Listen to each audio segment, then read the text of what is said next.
for years. In 2026, they donated $25,000 to the Trevor Project, and their total donations since the partnership started, they have now donated $200,000 to the Trevor Project. This has been WCPT telling you how you can shop blue. Alexa, play WCPT. WCPT from TuneIn. Welcome to Choose Views with Richard Chew.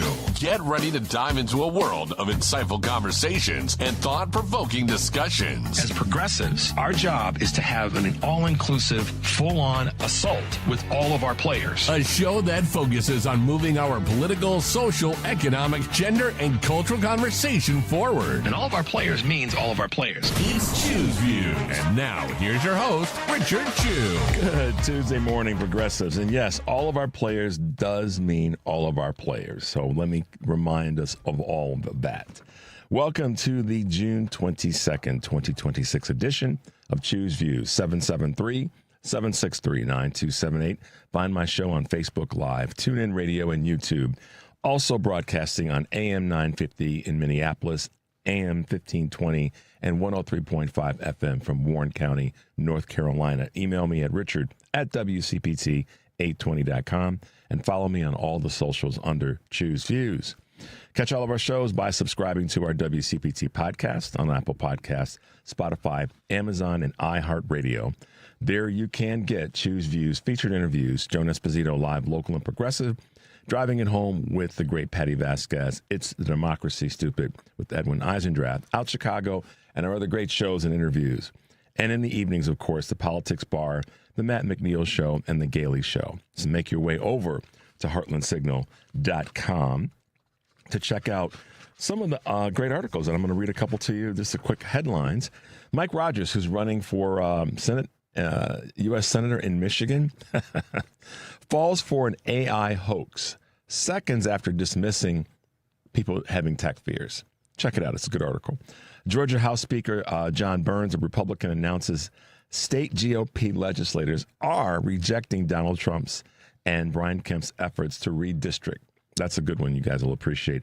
Wisconsin Senate Minority Leader Diane Hasselbein, a Democrat, says public school funding would be a priority if Democrats secure a trifecta in the state.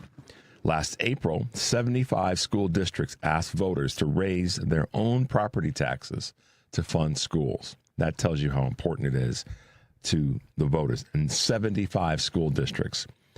And then last but not least, of the many great articles that we have over at heartlandsignal.com, Ohio State Representative Upchurch from the 216 district, a Democrat, laughs at the Trump administration removing Juneteenth and MLK Day from the National Parks Service's fee-free list while adding Flag Day, which unironically doubles as Trump's birthday. Representative says, I laugh to keep from crying, ladies and gentlemen. But that is, that's kind of the insanity that we are facing. We know that it's there, and we know that we've got to keep ourselves stouted up so that we can stay ahead of that curve and that we can make the curve, actually.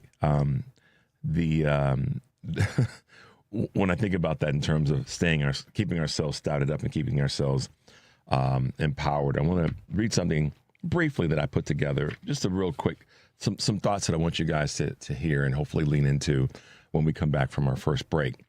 But I hope everyone had a good Father's Day weekend, and I hope everyone had an opportunity to spend time with whomever you spend time with during Father's Day weekend, if your father is still alive or not, or those uncles are out there, or those big brothers, or those men of the family, men of the neighborhood that stepped in many cases. And as a guy, I think that's our responsibility, irrespective of if we have children or not, is to always be one that steps in and shows leadership in the neighborhood and shows leadership in the community. That's just my belief. That's what and it's my belief because it's what I try to do. So there you go. It leads a little bit to my question of the day. That's kind of an all-encompassing question about this weekend. 3 times, got it right. And that is this.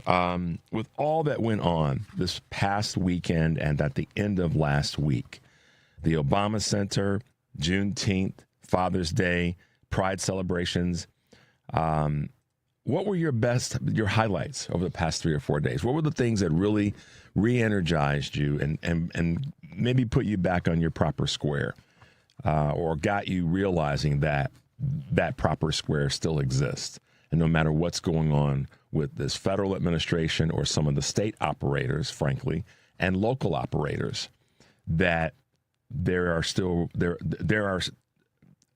not only brighter days, but a path forward to get there. So what were some of your highlights over the past 3 to 4 days with all that went on? We'll go back to Thursday because that's when the Obama Center had its celebration. But the Obama Center, Juneteenth, Father's Day, Pride, all that took place these last 3 or 4 days. What were some of your highlights, and what were some of the things that you got to do? What were some of your stories? Let us know. Send us a text or call the number 773-763-9278. Devin's got the lines open. And the guys will grab your comments if you do call in. If we can't get you on the air, we will definitely mention what your comments are. And by all means, go to our Facebook page and let us know what got you fired up this weekend, this past 4 or 5 days, 3 or 4 days, whatever. And what is it that you're going to hold on to that in the weeks and months to come, that you're going to hold on to and reflect back on and say, that helped me in that moment, and it's something that I'm going to lean into in this crazy moment that might be, October, or it might be, December. I always like to, find something that you can connect to. I call it kind of your anchors. What are some of the anchors? And we all need them. We need them in various parts of our lives. I call them our, various hoops of life. We need different anchors in our different hoops of life that we live in. And so let us know, however you choose to. Email, text, phone call, let us know. And of course, our Facebook page. Go there and say, hey, Chew, this is what it was. You can literally say, hey, Chew, this is what it was. But I go back to what I said a moment ago. I hope everyone had a good Father's Day weekend, a good celebratory weekend in whatever way that you do that. On today's show, we've got a star-studded lineup. In the 6:30 hour, Colette Delawalla, founder of Stand Up for Science, CEO as well, a founder and CEO of Stand Up for Science. Looking forward to talking with her. And most definitely at 7 o'clock, we'll have our good friend Sarah Jones from PoliticusUSA to join us. And I know we'll talk about a few Trump-oriented things.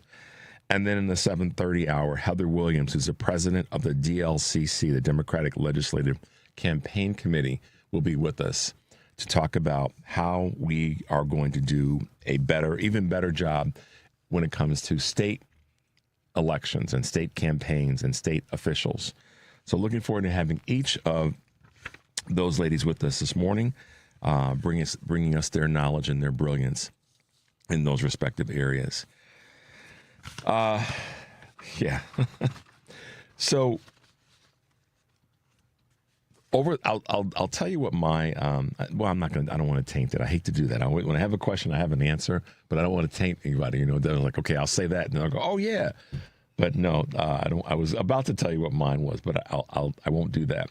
When we come back from the break, as I said, I want to cover a couple things with you guys, but I also want to remind you of this coming Saturday from 3 to 4:30. I will be moderating the Voter Rights Act segment of the Ida B. Wells festival that's taking place here in Chicago. And if you guys want to attend the event, show up, get a chance to meet a couple of the panelists, one of which will be Congresswoman Robin Kelly. You can feel free to go to blackmetropolis.org and register to attend the event.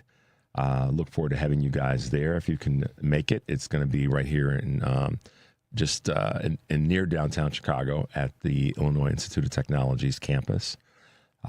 So that will be a lot of fun. And just to give you guys a little bit more information about it, again, you can go to blackmetropolis.org and / Ida B. Wells Festival. If you need more information on getting signed up for it, just let me know. Send me an email, or you can text us to our number and ask for more information. But you can go to the website. You can register there. It should be a pretty cool event. A lot of things going on. There's going to be a couple of walking tours, a couple of bus tours, a history of Bronzeville, which is a very significantly historic neighborhood here in Chicago. And like I said, and then there'll be the event that I'm going to be hosting, or I should say moderating, as a panel discussion that's called The Long Fight to Gain and Retain Voting Rights and How We Refuse to Go Back. The panelists include Devorah Crable, Dr. Anthony Douglas, Dr. Thomas Fisher, and Congresswoman Robin Kelly. So feel free to go to the site, register to attend. We'd love to see you there, get a chance to meet some of the folks that are going to be on the panel. So there you go. And I'll mention this again each day this week, so you guys, if you missed it because you weren't listening and you're here tomorrow, then you're here tomorrow. So there you go. We're going to take a quick break, guys. The number is 773-763-9278. You're listening to Choose Views on WCPT, AM 820 in Chicago, on WARR 1520 AM and 103.5 FM from Warren County, North Carolina. And our good friends at AM 950, the progressive voice of Minnesota. I'm Richard Chu. We'll be right back.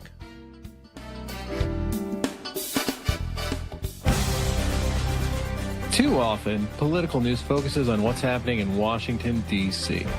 But from redistricting to reproductive rights, what matters most to your life happens at the state level. And when no one's closely watching the state, bad stuff happens. That's why Heartland Signal offers Radio Free America, a free weekly newsletter from me, Aaron Kleinman. Sign up at heartlandsignal.com/newsletter. I spent 7 years helping the most successful state-level political group navigate elections across the country. Now I want to help you understand what's going on in your state.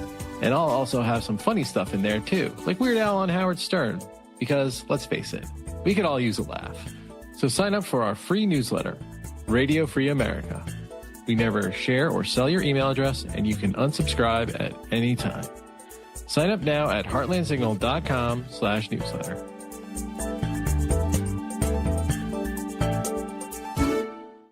When you get a diagnosis of Parkinson's disease, things get real. And nobody understands that better than the Parkinson's Foundation. All across the country, we provide resources and support in the fight against Parkinson's, a neurological disease that affects movement.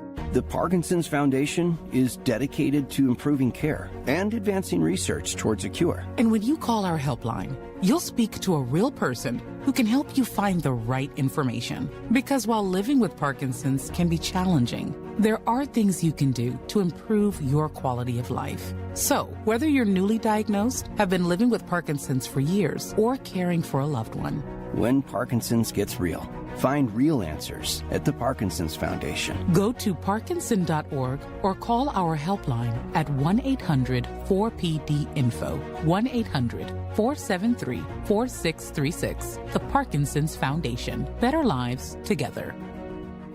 Alexa, play WCPT. WCPT from TuneIn.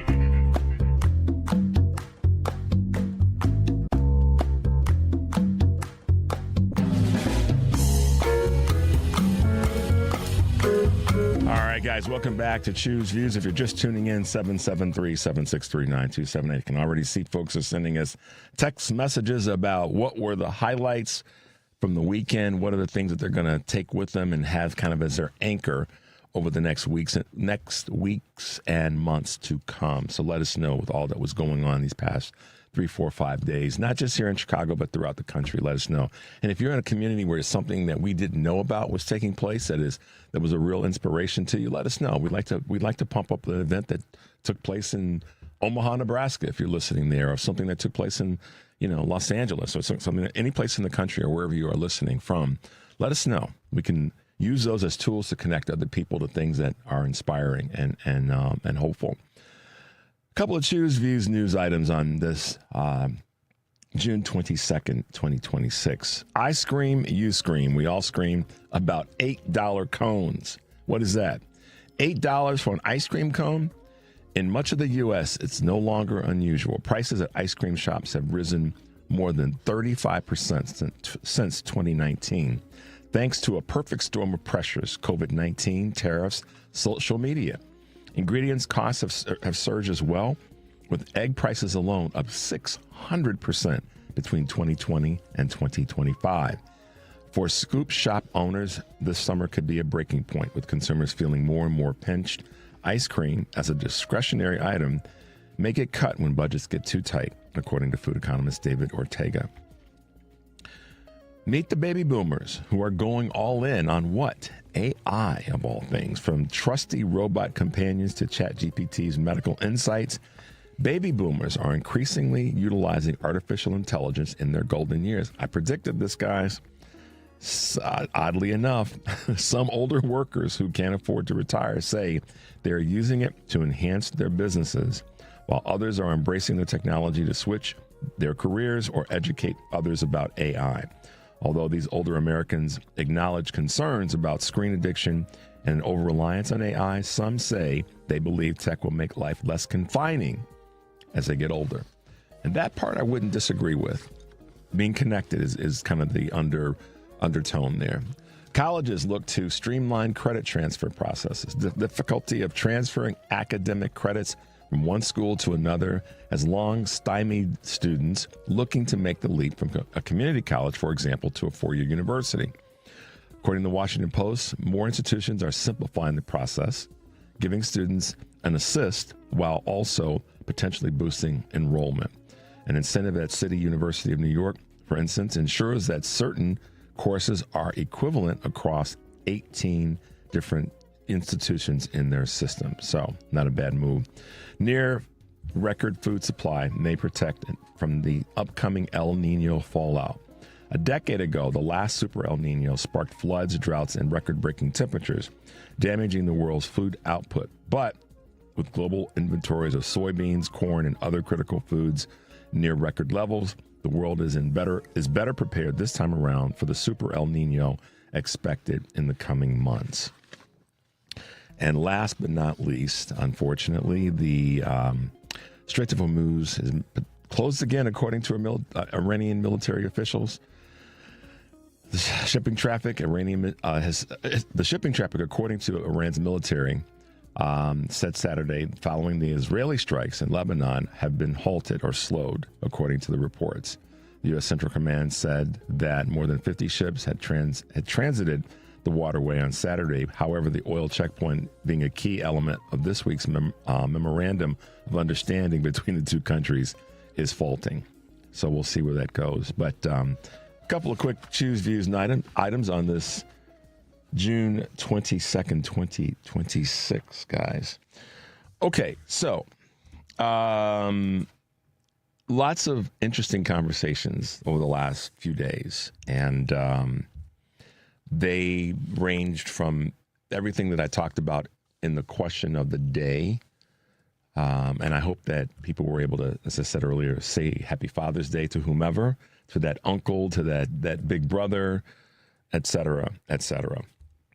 But I had a conversation with a friend who is at a point in her life where she's got grandchildren and great-grandchildren. And I have some grandnieces and grand nephews at this point. And the conversation meandered, and we talked about a variety of different things. And it was really, on the heels of all the things that I talked about in the question of the day. So in this conversation, one of the things that was said as it relates to young folks and hope that was so impactful that I wanted to put together some words around it.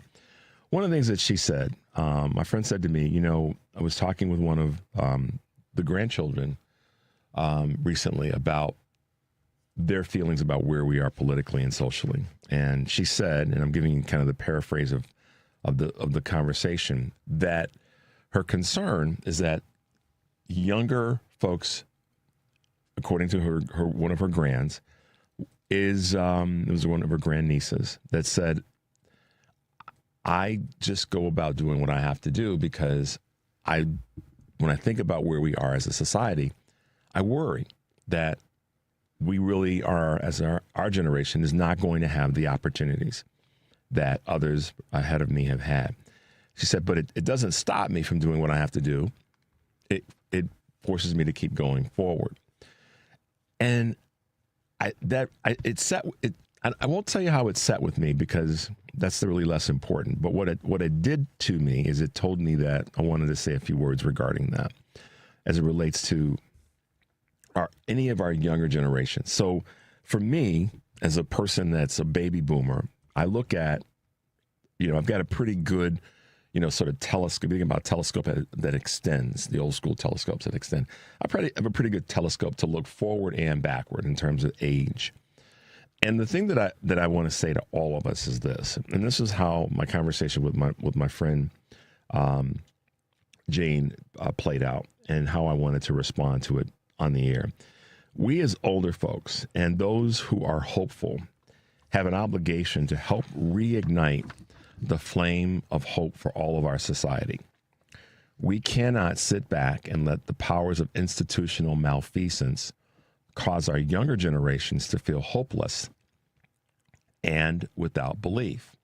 True belief that all of our futures are brighter than what we have seen in the past 18 months is important for us all to embrace. A true belief that our futures are all brighter. America and Americans, this is a call to action. The current tides we are in are real, but so is the power of all of our collective human spirits. So I'm asking everyone to find a way to help find our way forward. If it means joining an organization, running for something, contributing to something you believe in, or just talking to someone who needs a positive voice in their lives, then please do that.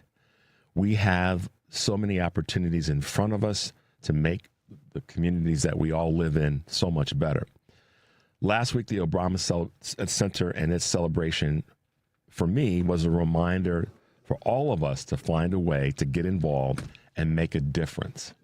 So as a phrase goes, let's just do it.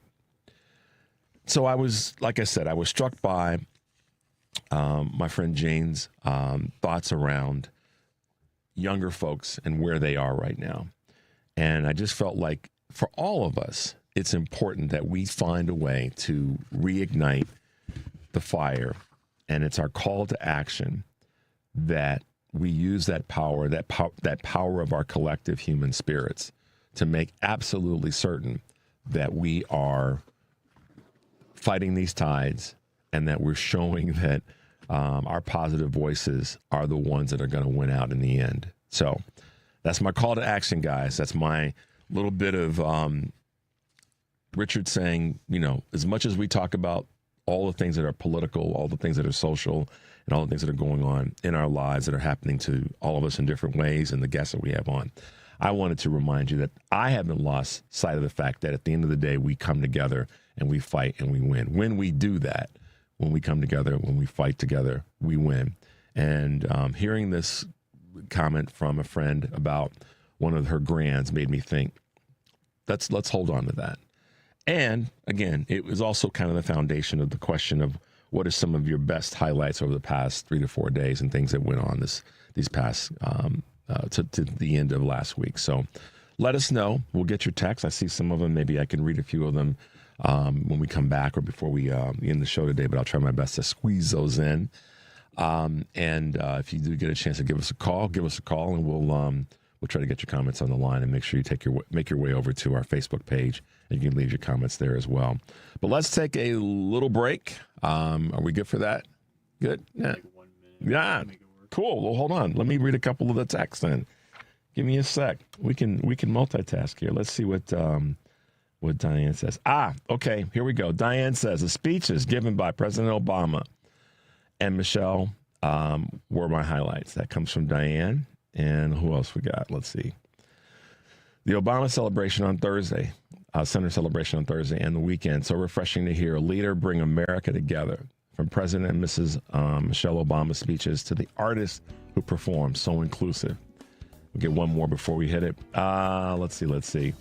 My high point was, okay, thank you for that. The high point was us here at CPT. Thank you for that. We do everything we can to bring you guys the best that we've got. with every single show, mine and Patty's and Jones and all the rest. So we're going to take a quick break, 773-763-9278. When we come back, we'll be talking with Colette Delawalla, who is a founder and CEO of Stand Up for Science. I'm Richard Chu. We'll be right back. This is a WCPT moment in labor. When Serena Williams won her title at the Tennis Grand Slam tournament, we know she gets the same prize money as her male counterpart. However, prior to 1973, that wasn't always the case. When Billie Jean King captured her first Wimbledon title in 1966, she was surprised to find out that the winner of the men's tournament received £2,000, while she only received £750. After being unable to find any tournaments for women, King and 8 other women formed their own tournament, the Virginia Slims Invitational, where each woman was paid $1 before posing for the famous picture of them each holding up their dollar, with the caption, "Contract Pros." While the move was bold, the pay discrepancies continued. King threatened to boycott the 1973 U.S. Open unless the women were paid the same as the men. Thanks to a grant from Band Deodorant, both the men and women's singles would take home $25,000. Despite the progress at the U.S. Open, it wouldn't be until 1984 that the Australian Open would execute equal pay, followed by the French Open in 2006, and finally Wimbledon in 2007. You served behind the desk. You served in combat. You did 4 years and got out. You were drafted. You gave 20 years. You gave exactly what your country needed. You are a veteran. You are a veteran. You are a veteran, and you deserve support. If you're struggling with life after service, don't wait. Reach out. Find resources at va.gov/reach. Brought to you by the United States Department of Veterans Affairs and the Ad Council. Let's be honest. The National Symphony may not be in his future, but he wanted to try violin. So you said yes because you love him. And if you love him that much, love him enough to make sure he's buckled up and in the back seat. Find out more about keeping your kids safe in your vehicle at nhtsa.gov/the-right-seat. Show him you love him. Keep him safe. Visit nhtsa.gov/the-right-seat. Brought to you by the National Highway Traffic Safety Administration and the Ad Council. Chicago's Progressive Talk WCPT Willow Springs is powered by ComEd. Find rebates and discounts on energy-efficient products at ComEd.com/home savings. From the Weatherology Weather Center, I'm meteorologist Laura Lockwood. Partly cloudy tonight with a chance of rain showers. Lows dip down to about 60. West winds 8 to 15 miles per hour. Tomorrow, highs around 79. Partly cloudy skies tomorrow night. Lows dip down to about 61. Cooler Sunday and Monday with highs from the upper 60s to the low 70s. Chance of thunderstorms Sunday. Slight chance of rain showers on Monday. That's your latest Chicago weather update. Right now, 66. Chicago's Progressive Talk, WCPT 820, where facts matter.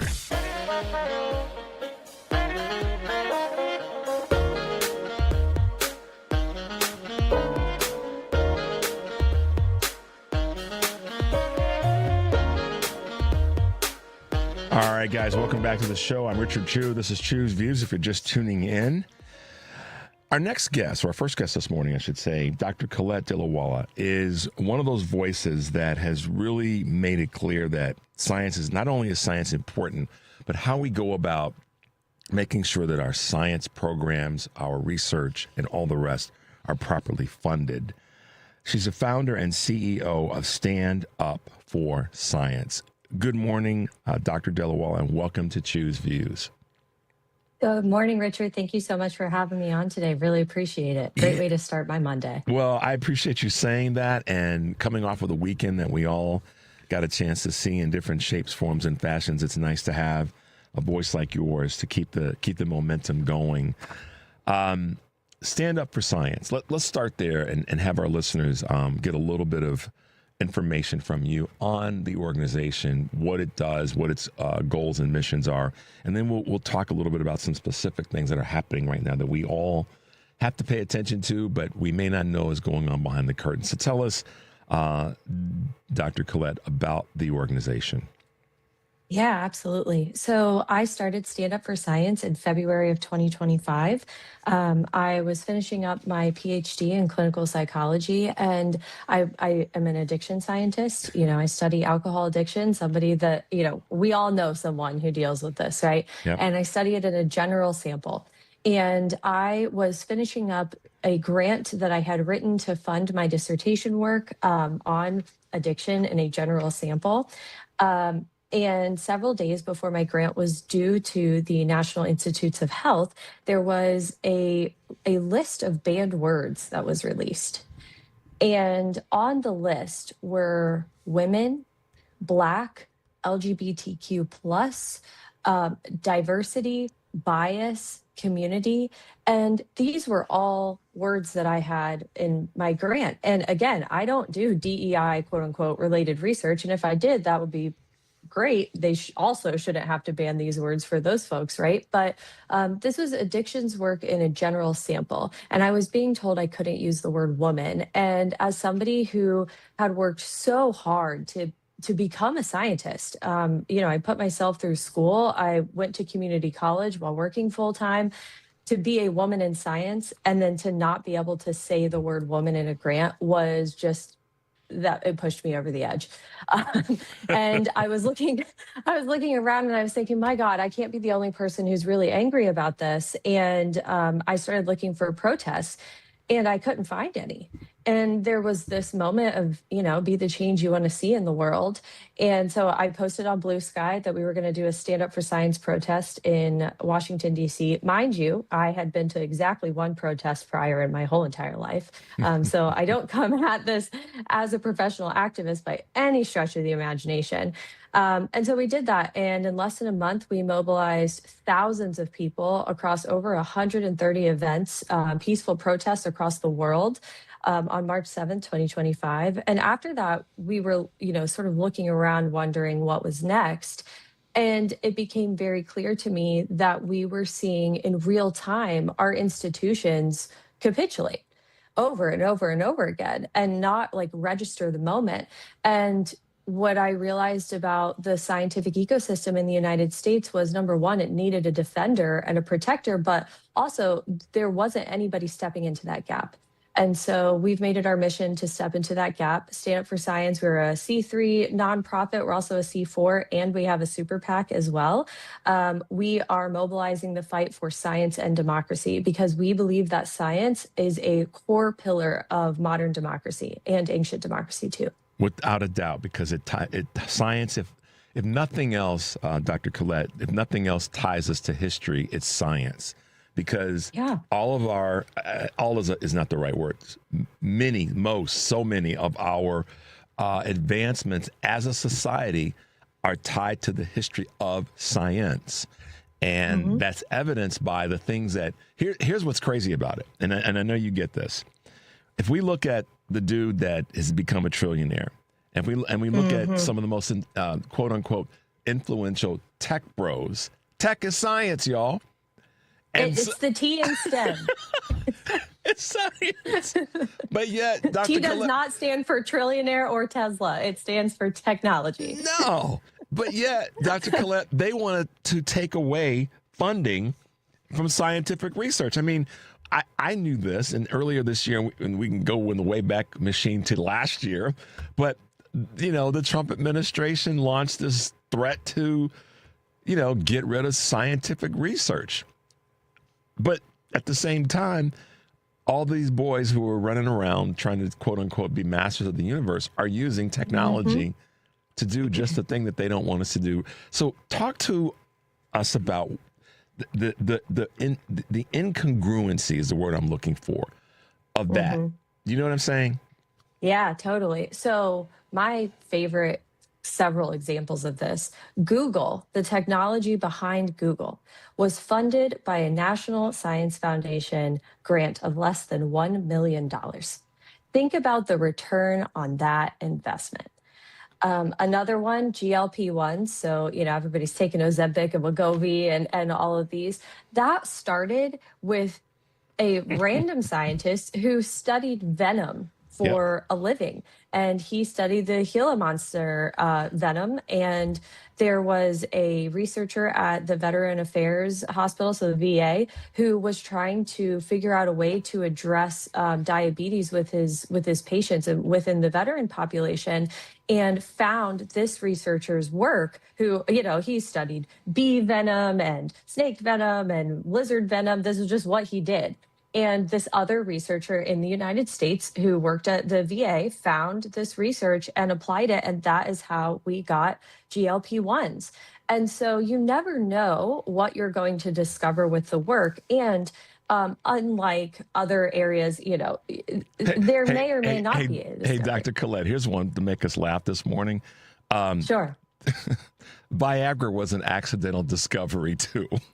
Oh, during scientific research. I cannot imagine no, you know what? I don't want to know. I don't want to know who accidentally discovered that one.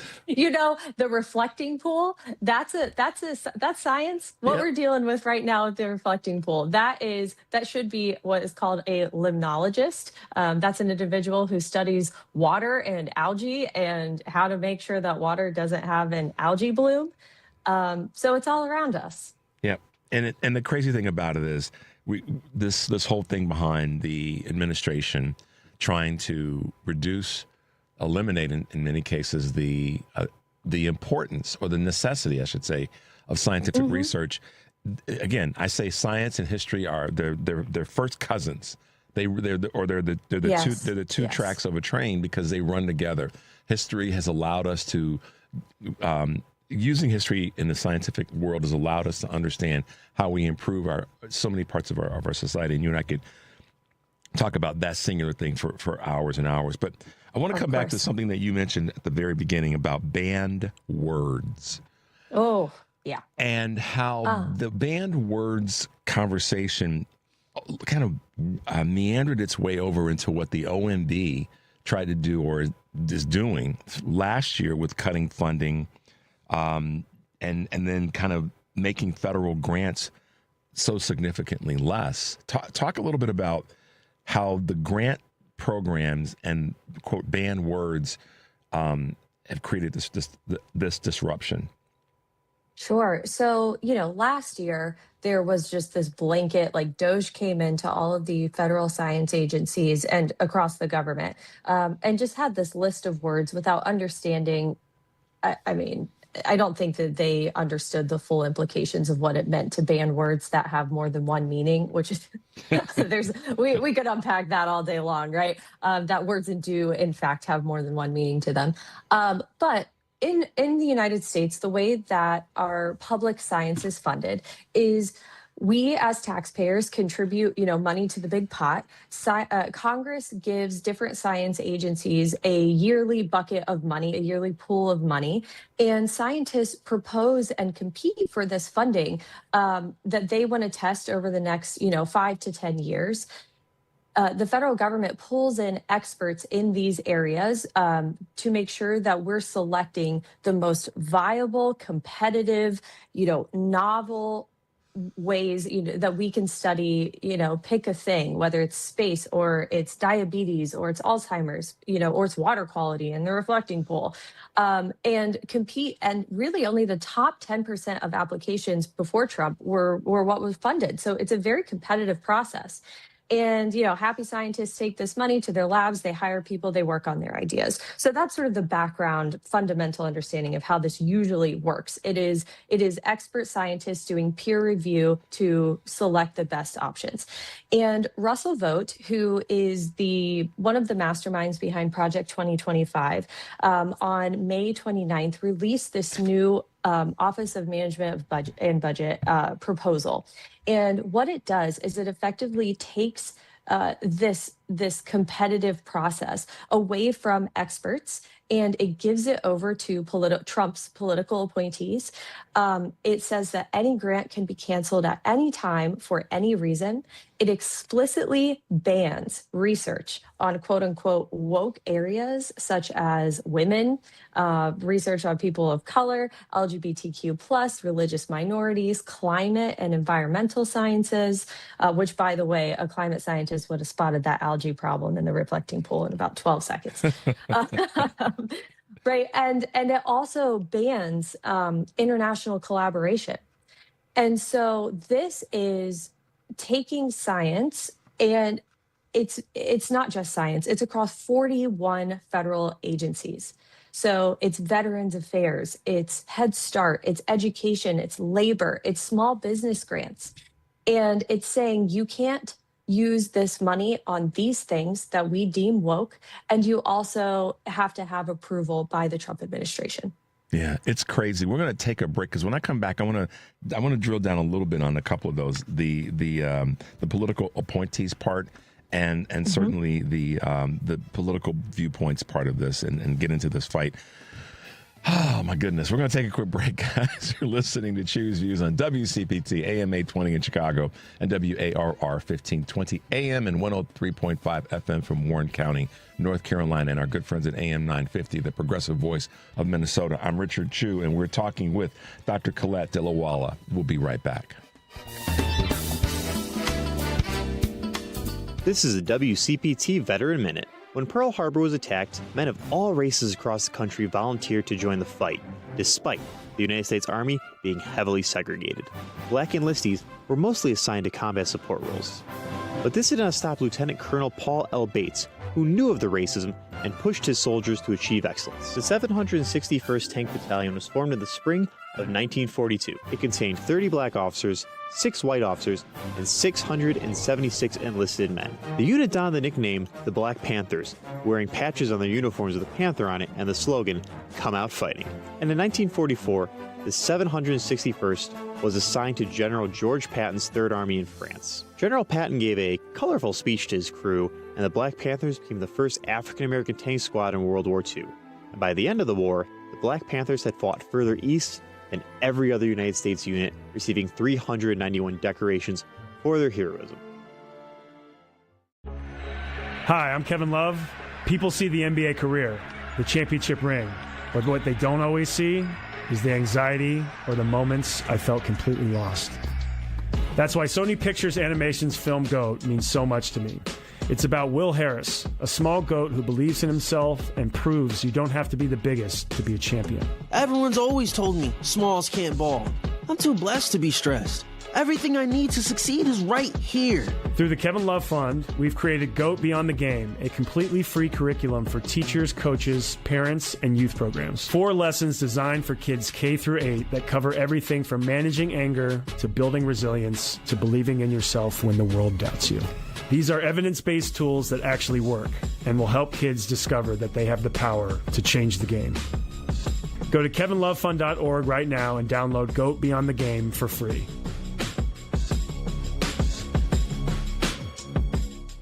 Because facts matter. You're listening to WCPT 820.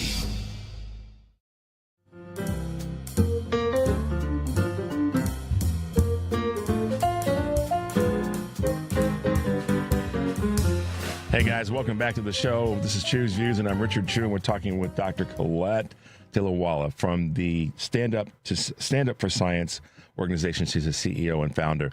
I don't want to ruin anybody's breakfast or morning, but she mentioned a name earlier, and I've got a picture that we can kind of show. This is Russell Vought. For those who don't know, you may have heard the name here on my show. You may have heard it on other, in other areas. You may have even seen some of his testimonies in front of Congress and hearings.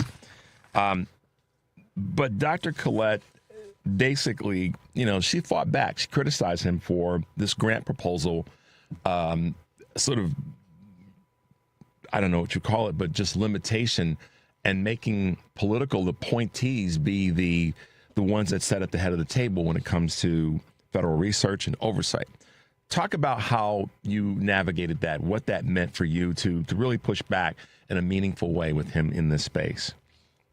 Sure. I think there's really something to be said for, power of the people. There's one of him and there's, 330 million of us. So I think that we have plenty of power to push back. And the way that we're doing that, we are right smack in the middle of what's called a public comment period. And this is a very democratic process that not a lot of people know about. Because Russell Vought used his very extensive knowledge of the federal government to skirt both judicial rulings on grants that were previously canceled and Congress's power to, effectively legislate these types of huge changes across the government and how government funding is spent. We have this opportunity as people to leave public comments. Any person can leave a public comment against this rule to say, hey, we don't want political appointees of any administration, not just Trump's administration, but of any administration, being able to say what science and what programs are funded, because it destabilizes our entire ecosystem if every 4 years you don't know what your funding situation is going to look like. You cannot predicate an entire career on that type of destabilization. And we also can't be, every 4 years changing that sometimes the word woman is banned and sometimes the word black is banned and sometimes it's not. So yeah, we're mobilizing. We are mobilizing. Well, part of my first opening part of the show, I talked about the importance of us reminding each other the connections that we have to each other and making sure that we're reaching out. And I say this often, but I wanted to say it in the space of how what you just said is so important when it comes to legislation, when it comes to these executive orders, when it comes to changing the way our agencies, because here's the financial impact of this, or part of the financial impact. It's like $1.1 billion of grants that are going to then now be in the hands of political appointees, which trillion with a T. It's trillion. Okay, thank you for cleaning that up. It's $1.5 trillion, which makes that $1.8 billion slush fund for the J6ers look like child's play. Because that money's not going to be going toward the improvement of so many different groups and so many different people across the country. It is susceptible, correct me if I'm wrong or help further this along, it's susceptible to not just mismanagement, but cherry picking to go to special projects of these political appointees. And that's where a huge amount of corruption can come in and completely be the opposite of what DOGE was supposed to be or said it was trying to be in the first place. Am I right or wrong here? You are so spot on. By our analysis, we looked at over 10,000 active clinical trials in the United States that are presently federally funded. 49% of those would be illegal on day one of this rule coming into effect. So imagine, 1,026 cancer clinical trials just stopping. Yeah. And what are they going to use that for? That's going to go in a contract to SpaceX or to, Blue Origin or pick a trillionaire's, pet project. That's where this money is going to go. And it's certainly not going to go to make sure that we have a reflecting pool that's managed the right way. No. We already kicked $16 million that we know of, down the street because they did not have the proper people going in the proper direction to get the proper bidding. We know the story by now. And I've said this a number of times, Dr. Colette, that you just take the top 16 cities in the country, blue, red, or purple, and send them $1 million, and they'd be able to do better things and waste it on a reflecting pool that was a no-bid contract. So, send it to the mayors. And that was doing just fine. Just to be clear, it was fine. That's the part. It's a minor, if you want to say minor, and that's not meant to be disrespectful to $16 million, but it's a minor version of this crazy war in Iran. It's a problem that was created, and now we're going to go fix it and make ourselves look like heroes. We were doing fine, or at least we were on a better path. And it's just, wash, rinse, and repeat. That's right. Okay. Let me ask you this question as it relates to what we can do. I know that we have to throw our darts and spears at this, and we have to bring the heavy artillery toward bringing it out. A lot of people don't know, Dr. Colette, that it's $1.5 trillion that's going to be misdirected or in the hands of people that are not going to be, in my mind, competent and capable of allocating those funds. But we have to also talk about what we can do to fight against this. And let's talk about the people power, but let's also talk a little bit about the lawsuits that we can potentially bring. Yeah, absolutely. So we haven't really touched on this, but this is a 412-page document. So it is dense. And one of the things that's tucked inside of it is a really, just insane assault on our First Amendment rights for any person, any federal grantee. It effectively says that you have to go through the federal government if you want to speak to press about your findings or any, of your work. And there's also this bit that folks can be denied federal grants based on their individual affiliations. And I say that to make the point that we are actively moving in the direction of First Amendment-based legal action here, because that's what this is. This is an attack on our constitutional rights. And then, of course, there's several layers of like the types of legal work that can be had here. So there are several things that we need folks to do. Number one, leave a public comment. If you are a recipient of federal grants, you should say that you are reliant, and use that word, reliant, on these federal grant dollars for XYZ things, whether it's your wheelchair or it's your business or it's your scientific lab. Say that, because if your funding gets cut, you have just made a litigation hook. And that's really, really important. So that's the first piece. The second thing is that we have to be yelling at Congress about this. We have to. Republicans and Democrats alike. Every single person in Congress needs to know about this. And, our government relations team is on the Hill all day, every day, yelling at folks. But you as constituents really, really can move the needle here. And then, of course, organizations, if you're an institution of any sort, you should be leaving public comment. Institutional, organizational comments have a little bit heavier of a weight here. And so if that's you, if you're a small business, if you, are a president of a university, you guys should be leaving public comment. Wow. So let me ask you this in terms of individuals who want to stand up for science. And it's not just standing up for science. It's standing up, as you said, for the First Amendment. It's standing up for our overall allocation of resources that may not necessarily be scientific based, but in some way there's a dotted line, as I say, to science. But for individuals, should they be contacting the congressperson for their district, any congressperson in their state, their U.S. senator, their state legislators, their governor? All of the above. Oh. So we have, so everybody. I mean, you should be calling these people on your way into work.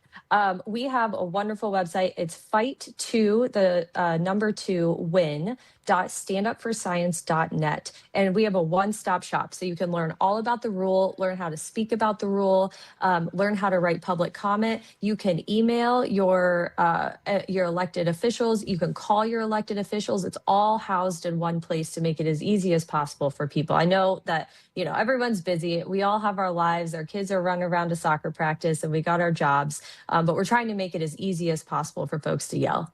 Say the name of the site again so folks can catch that. Yes. It is fight2win.standupforscience.net. And how can folks find you? How can folks reach out to you if they want to have more of an opportunity or more of a, understanding of the work that you're doing? Get involved. Yeah, absolutely. So you can email info@standupforscience.net. But also, if you take any of our actions, you will be signed up to receive, I promise you, we will not spam your inbox, but you'll automatically be signed up to receive, little bits of information when we have calls to action. Fantastic. Dr. Colette, we really appreciate you taking some time to hang out with us. And I know that it's a major task, and it's something that, again, like I said a moment ago, a lot of people may not have been aware of the $1.5 trillion in grants and money. But we appreciate your work. Love to have you back on the show again, because this is not a one-off thing that we're fighting. This is an ongoing one, and we're probably going to be fighting it certainly through the midterms and into the second half of this Trump administration. So hopefully you'll be able to find some time to be back with us on the show. Does that sound okay? I think it does. Thank you so much for having me on, Richard. Really a pleasure. Absolutely. Have a great rest of the day, and we will talk to you soon. Thanks, Doc. Thank you. All right. Bye-bye now. Bye now. That was Dr. Colette Delawalla, founder and CEO of Stand Up for Science. And I think that you guys should make your way over to their site and get involved. This is one of those opportunities where a person that is steeped in knowledge and understanding, and most definitely has put together an organization that's about fighting for something that it's important to all of us, because it touches all of us one way or another. She talked about the GLP-1 research and where that led to, and I threw in the craziness about Viagra and how that science research brought that to the table for all of us. So make your way over to their site, make your way over to their organization so that you can get involved and you can have something to do as well. We're going to take a quick break, guys. The number is 773-763-9278. This has been Choose Views. This is the first hour today on this, next to last week of the month of June. I'm Richard Chu. We'll be right back.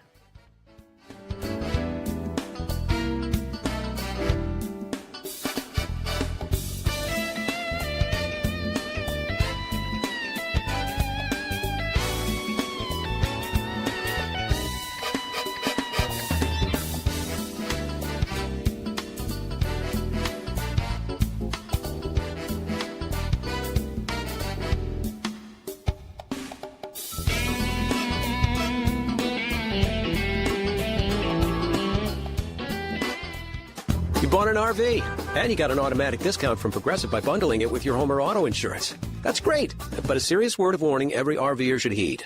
You don't need to talk about things like dry weight or dump stations. And you don't need one of those expensive water filter straws either, because the most extreme thing most RVers encounter is a campsite without hookups. So just enjoy yourself and Progressive's automatic discount when you bundle your RV, boat, or motorcycle with your home or auto insurance. Progressive Casualty Insurance Company and affiliates. Not available in all states or situations. Happy Pride, Chicago! Join WCPT in celebrating by attending the 55th Annual Chicago Pride Parade. Look for the WCPT float as the parade kicks off at 11 a.m. Sunday, June 28th from Broadway and Sheridan. If you can't attend in person, listen to the WCPT live broadcast with Scott Duff and Ellen Miller, 11 a.m. to 1 p.m. Sponsored by Berman Kia and Subaru, Social Change, AFSP, Chicago Community Acupuncture, Rep Shy, Pride Coffee Roaster, Illinois Vets for Change, SAG-AFTRA, and the Center on Halstead. Amazon Business. With smart business buying, innovative AI tools optimize your purchasing experience, paired with delivery options built for business. Learn more at amazonbusiness.com. This is 820 AM, WCPT Willow Springs, and streaming worldwide at WCPT820.com. We are Chicago's progressive talk, where facts matter. Now, your WCPT 820 weather update. From the Weatherology Weather Center, I'm meteorologist Laura Lockwood. Partly cloudy tonight with a chance of rain showers. Lows dip down to about 60, west winds 8 to 15 miles per hour. Tomorrow, highs around 79. Partly cloudy skies tomorrow night. Lows dip down to about 61. Cooler Sunday and Monday with highs from the upper 60s to the low 70s. Chance of thunderstorms Sunday, slight chance of rain showers on Monday. That's your latest Chicago weather update. Right now, 66. The Lightning Strike Radio Show. My co-host and co-starter with the show, Ken DeLuke, passed away last night after a brief illness. So please say a prayer for Ken. We're going to be missing him. He's been off the air with us for about a couple of months now, trying to recover from a brief illness. Sundays at 8 a.m. on WCPT.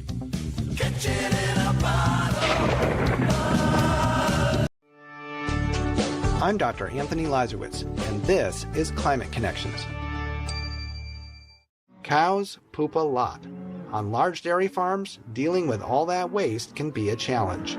Some farmers pile it into pits, where it emits climate-warming methane as it breaks down. But on other farms, cow poop is being turned into energy instead. A biodigester, or anaerobic digester, is a tank or covered lagoon where microorganisms break down organic waste in an oxygen-free environment. It can be manure from animal agriculture. It can be food waste. Jessica Niekraz consults on biodigester projects and co-founded the Wisconsin Biomass Energy Coalition. She explains that when waste breaks down in a biodigester, it produces methane and carbon dioxide, which are captured. This biogas can then be turned into vehicle fuel or used in generators or boilers, or it can be refined and used in place of conventional natural gas. And the biodigestion process leaves behind a nutrient-rich material called digestate that can be used as fertilizer on farm fields. It comes back with fewer pathogens, reduced odor. So biodigesters provide farmers with products they can use or sell while reducing the climate pollution caused by all that poop. Climate Connections is produced by the Yale Center for Environmental Communication. To learn more about climate change, visit climateconnections.org. Hey, this is George Lopez, and I want to take a moment to talk about cancer because it is no joke. Hey, every 16 seconds, an American receives a cancer diagnosis, and every minute of every day, another person loses their life to cancer because far too often, cancer goes undetected until it's too late. That's why Stand Up to Cancer has set a bold goal to make early stage detection an essential part of standard of care for all cancers. So often, if cancer is detected early, the chance of long-term survival is 90%. So if we all support cancer research, more than 2 million lives could be saved in the next decade. It will take all of us standing up together to put this goal within reach. Our success is measured in the months, years, and lifetimes given back to the people with cancer and their families. So join the mission and help save lives today at standuptocancer.org.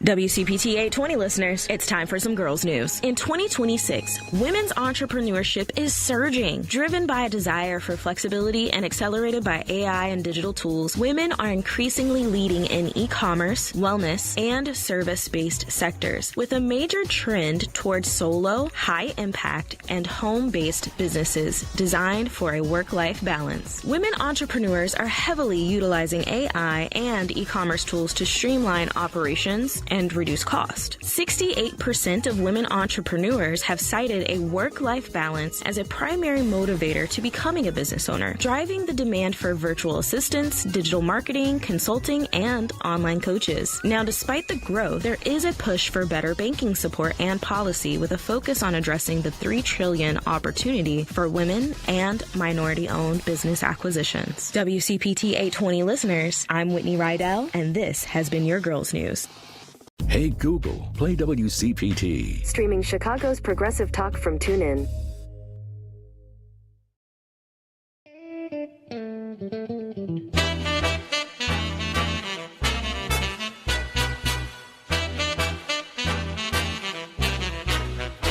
Hey guys, To the heart of the city, Richard Chew breaks it all down. You're back on Chew's Views. Hey guys, welcome back to the show.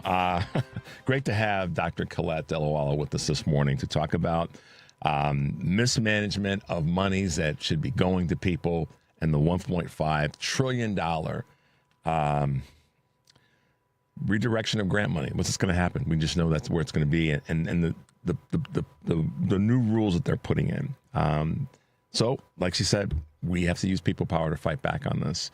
Another person that is not afraid to state her opinion and do a great job of writing about it is our good friend from the Daily with Sarah Jones, and that would be none other than Sarah Jones. Good morning, Sarah. Welcome back to the show. Good morning, Richard. It's so good to be here.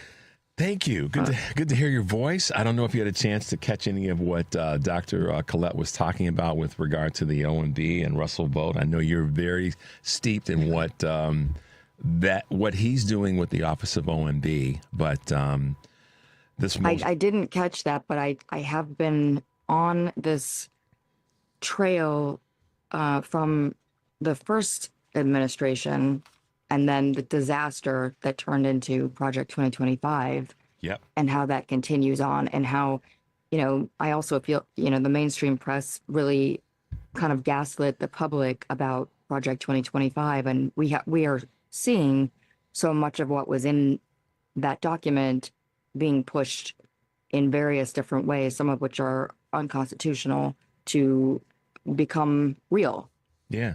And that's why, the Project 2025 part of this is the Genesis, the Heritage Foundation. They're all part of what is happening now with the Office of the OMB, I should say, because they have said all along that we need to continue to tear down this federal government. We need to strip it down to the studs, and the more we do that, more people are going to be hurting and in pain, and without the support systems that are benefiting all of our country. The more we do that, the more people complain, the more we create this division in the country. And what do we do with it? We provide it for the people who are our selected political appointees and all the rest. And so that's a very layperson's way of putting it, but that's ultimately what's happening. And that's, this was the concern. This was the big threat. that we knew was coming, and now it's here. So I'm just curious what your thoughts are. I know you've written about it in some capacities as it relates to Project 2025. Yeah. I see this as, Trump is a wannabe strongman. He wants to be an authoritarian. This is yet another way of consolidating power, grabbing power that is not his constitutionally, undermining the different branches of government, undermining the process of democracy. And I think that the deliberate division that he represents, that he has stoked, that already existed in this country, but was exploited by foreign actors and foreign power that are against the United States. And he's a product of that. We know that he is, what is the right word that I can use? We know that he is, I wouldn't say controlled by these foreign forces, but he is influenced by them. And they are not always, and they're not putting, it's so funny that he ran on America First, because they don't put America first, certainly.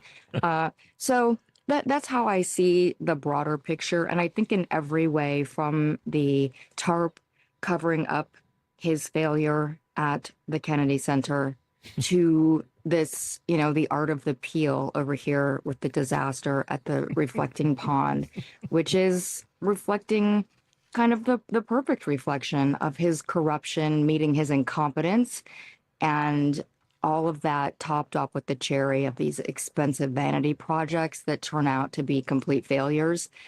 Like the scientists said, oh, this kind of algae is common when you have a shallow sun-exposed body of water. And it might have even been accelerated by the renovation, disturbing this nutrient balance in the water.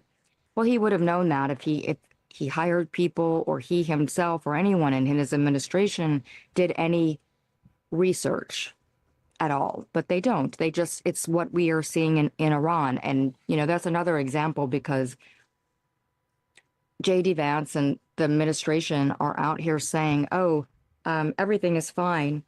We had this MOU that's great, and the strait is open. And the strait doesn't seem to be open, actually. Yeah.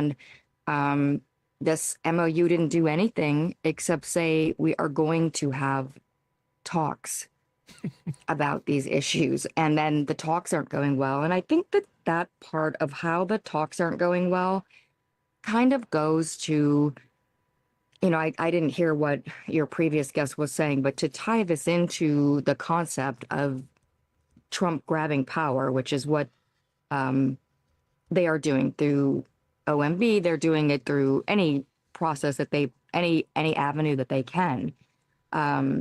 Is Trump? We're watching how his negotiating tactics, if you will, that's what, I'll put that in quotes, that's what he thinks he's doing. They're not working with Iran, right? Like, he has this mafia boss behavior, and they have called it unacceptable, and they just will not bow to his threats. They will not even show up if he behaves this way. So it's kind of revealing something that I think most of us with brain cells that are operating currently and connected to other working pathways in our brains already knew, which is that being a mafia boss isn't the same thing as being a negotiator, a diplomat, working with other countries. Trump goes into every, quote, deal, unquote, with how can he thug his way into destroying the other party. That doesn't work here. It doesn't work when you're dealing with other countries. He has tried to do that with his tariffs, but again, that is not working the way he intended it to. And now he's out here threatening to kill people and threatening to steal oil from them like he has in Venezuela. He is threatening war crimes. Yeah. While he is supposedly in the process of negotiating, while we do not have the upper hand, and he doesn't seem to be aware of that. So what I see is this very public flailing and temper tantrums from him as his weakness is exposed to the world. All through his own failure. Like, he did all of this. If he had if he had not started this war, the world wouldn't know what a failure he was. And isn't that the crazy thing? It's like he has this incessant in a need to prove himself as this art of the deal, great deal maker and leader and all these other things that would be the words to attach to him.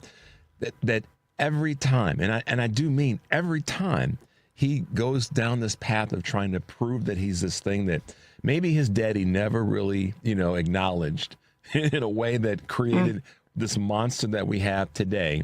He keeps exposing the weakness or where he's weak in the areas that he thinks that everybody thinks he's strong. It's just, it's astonishing to me. And I will use this word. It's astonishing to me, but it's not, that the people, not only the ones that are around him, the cabinet, this is why I always say, it's not just him. It's the cabinet, it's the administration, it's all these people that recognize a couple things, that we're just going to let him flail. I mean, Russell Vought knows. I mean, Trump doesn't get what the Office of Management and Budget does.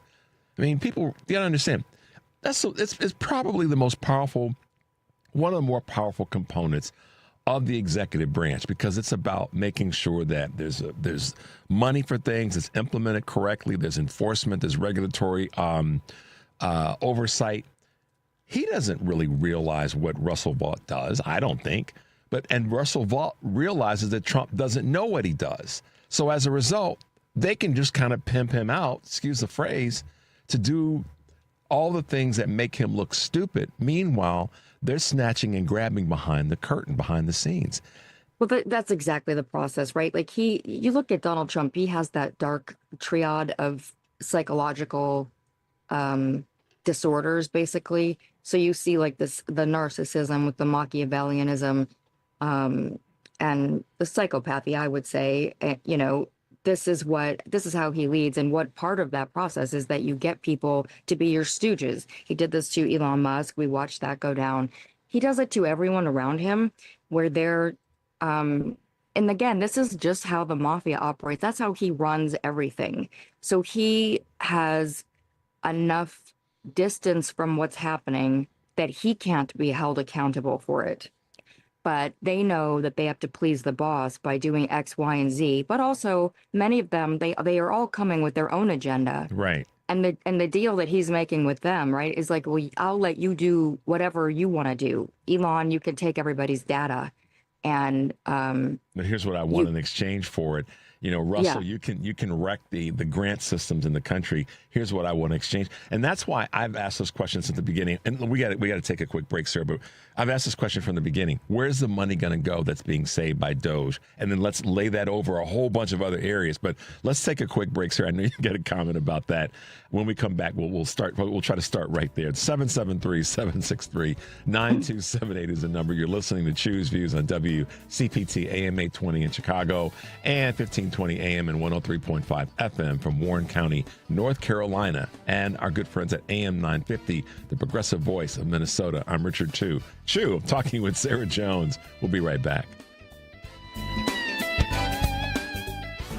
Feel the rush of summer in your new Porsche. Find the perfect model for you at the Porsche Exchange in Highland Park. Browse and test drive our extensive selection, like the 2026 Porsche Cayenne. Right now, lease the 2026 Cayenne for just $11.99 a month for 39 months. Discover performance like no other when you visit the Porsche Exchange in Highland Park or PorscheExchange.com. $10,990 signing for qualified buyers. Excludes tax, title, license, and dealer fee. No security deposit required. See dealer for details. Offer ends 6/30/26. Behind every meal are the efforts of our farmers and farm workers, whose work feeds our families and powers our communities. For more than 30 years, AgSafe has supported this industry with the knowledge and resources needed to keep workers safe and thriving. We partner with agricultural employers to strengthen safety practices and provide hands-on training. Safety isn't paperwork. It's people, community, and peace of mind. Learn more about our work at agsafe.org. Sponsored by agsafe.org.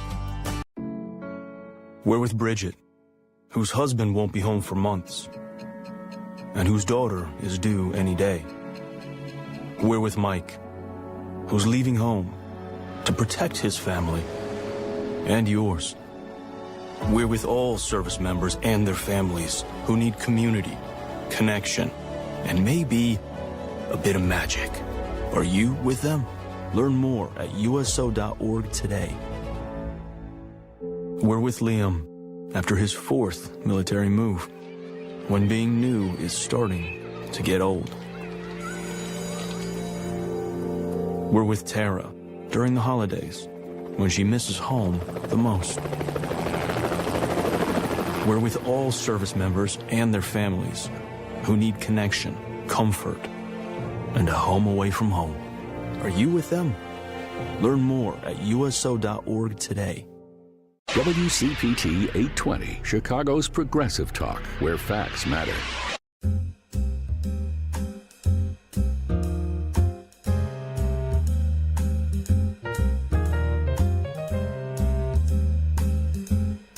Hey, Sarah. Welcome back. Hey, everybody. Welcome back. I figured I'd start off that way. Hey, guys. Welcome back to Choose Use. I'm Richard Chu. Yes. You're listening to Choose Use. Oh, God. I know.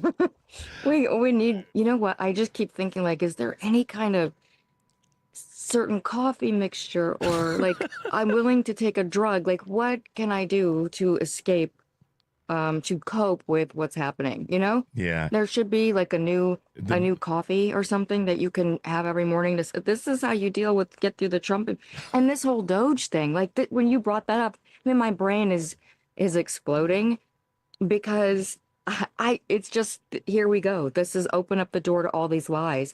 I mean, Doge claimed to save all this money, but then when people went in to examine and do analyses on what they were claiming, they found things. I mean, first of all, they way overstated what they saved. And they found things like, here they claim that this contract that they canceled was worth $8 billion. That's part of their tabulation, but it was really only $8 million. Right. And then you look at the tax cuts, right, that put us more in deficit, and Doge barely saved any money. I think, I mean, nobody knows, of course, because all these lies end, but one analysis done from the Ford School, I believe it was, they said Doge managed to save every American at most 1 or 2 cups of coffee.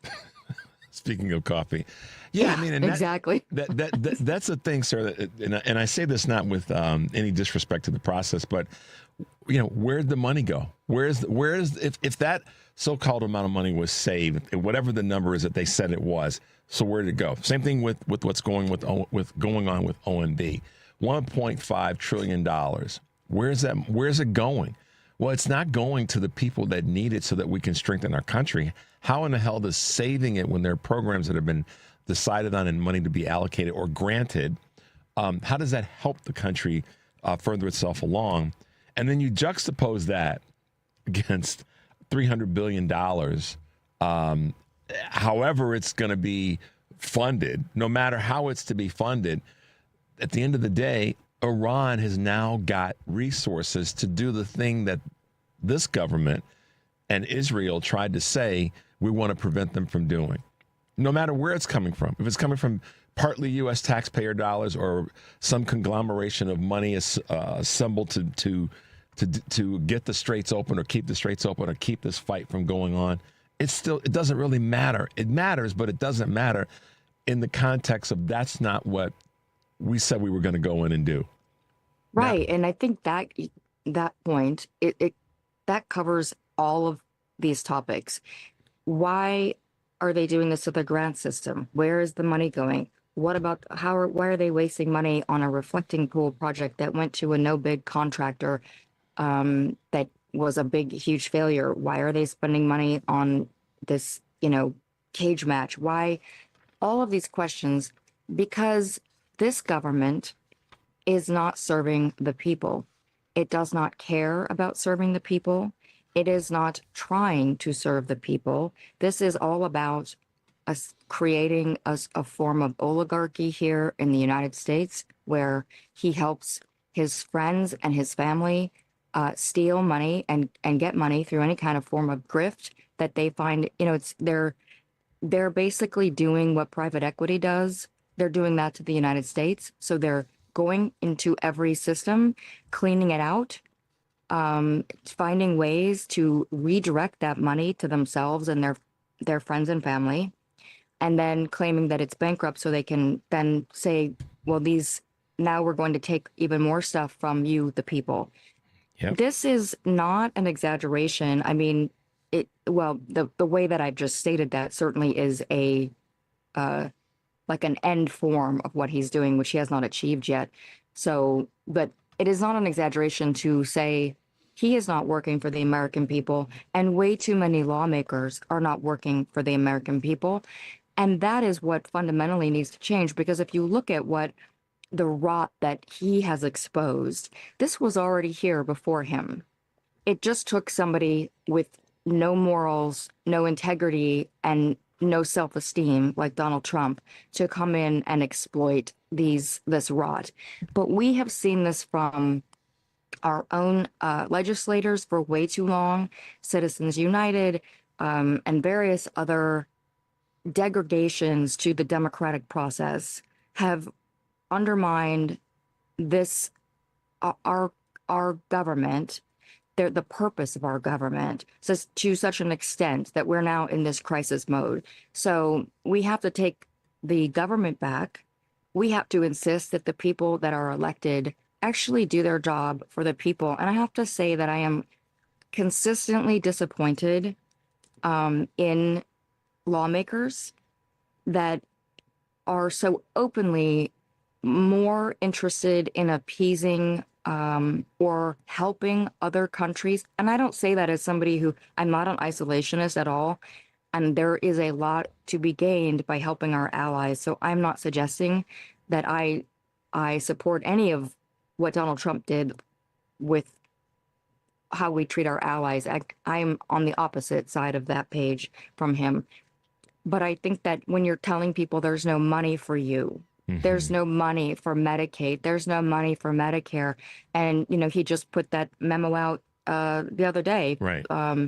Right. So and here's the thing too, to that point, Sarah, and doing it in a way that says that you don't stand up for the people that you were elected to stand up for. That's where I think so much of the frustration comes from. And it kind of goes back to what my friend said about her grandniece feeling a sense of defeat, because sometimes those that are in power legislative wise don't recognize that there are people who need those steps or those foundational items so that they can get to the next level of their career, their life, all the rest.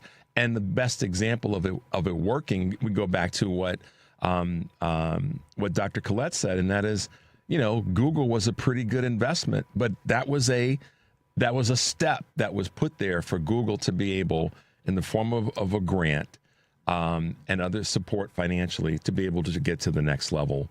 And so, yes, when we see that legislators are not standing up for and fighting back against these very oppressive measures, I can see where people have become very, very frustrated. But we still have to, do what you and I do, which is to pull people into the fight and pull people into what we know we have to do to win.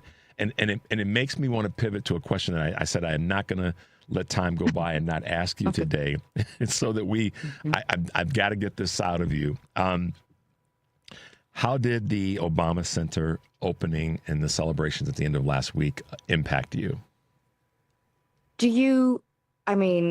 I could say the trite thing that everybody wants to hear. I could also tell you the truth, which I'll do, because that's what I find it so incredibly painful to watch anything the Obamas do. I always end up crying.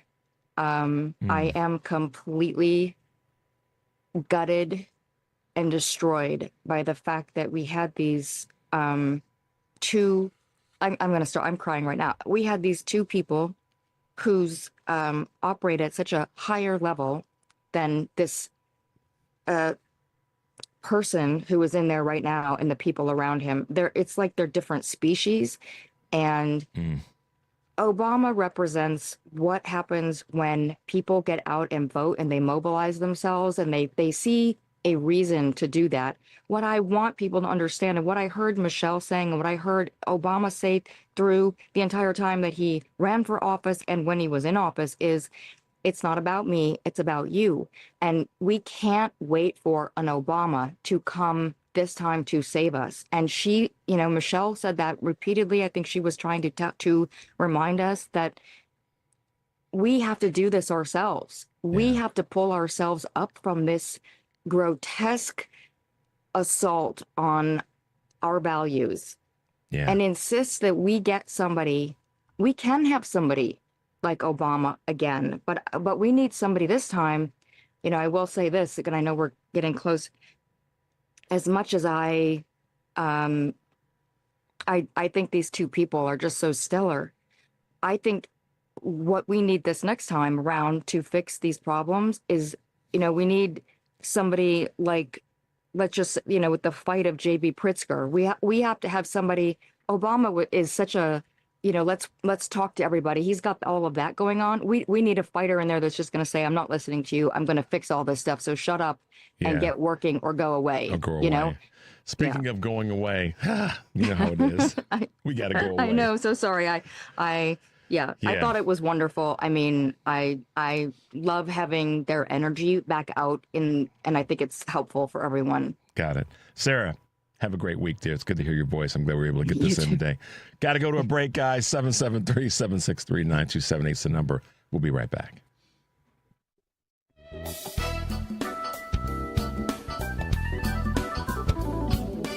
What if you didn't follow the path everyone else takes? Would you rather make your own way or spend your life saying, what if? Life is calling. How far will you go? Peace Corps. To find out more, call 1-800-424-8580 or go to peacecorps.gov. This is WCPT telling you how you can shop blue. Whether you're out in the field playing football or baseball, or inside the stadium playing hockey or basketball, or any sport really, let's take a look at some sporting goods stores that support the Democratic Party. Academy. Now, Academy as a company does not give to politics. Some of their senior leaders do, and in 2024, 87% of their donations went to Democrats. Hibbett. Now, Hibbett as a company does not give to politics, but some of their senior leaders do, and in 2024, 93% of those donations went to Democrats. Dick's Sporting Goods.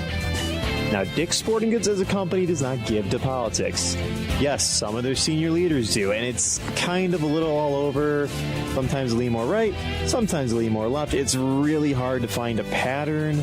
But hey, remember when the right was attacking Dick's Sporting Goods when they decided to push the age of purchasing firearms to 21 and stop selling assault-styled rifles? This has been WCPT telling you how you can shop blue. Stephanie Miller here. I am shooting the proverbial poop with guess who? The tummy whisperer. Yep, Renee Barish of Digestive Health Solutions. Renee, there's lots of confusion about food and diet these days. What brings people to you, and how do you help them sort it out? Great question. People come to me with a garden variety of digestive issues, including bloating, constipation, diarrhea, and heartburn. But the fun doesn't stop there. So many people bypass these symptoms and exhibit skin conditions, low energy, and poor sleep. Okay, then what? Well, I provide expert navigation with diet as well as sensitive testing for your digestion and microbiome. These tests provide clear data about what's happening in your body. And now with this info, I create a go-forward plan to help you feel better. That's great. Thanks. Thank you, Mama. You can talk to Renee at 847-207-2034 or visit thetummywhisperer.com. That's 847-207-2034. Just ask for Renee. 847-207-2034. Chicago's Progressive Talk, WCPT Willow Springs, is powered by ComEd. Visit ComEd.com/facility assessment to learn more about energy savings. From the Weatherology Weather Center, I'm meteorologist Laura Lockwood. Partly cloudy tonight with a chance of rain showers. Lows dip down to about 60. West winds 8 to 15 miles per hour. Tomorrow, highs around 79. Partly cloudy skies tomorrow night. Lows dip down to about 61. Cooler Sunday and Monday with highs from the upper 60s to the low 70s. Chance of thunderstorms Sunday. Slight chance of rain showers on Monday. That's your latest Chicago weather update. Right now, 66. This is WCPT 820, where facts matter.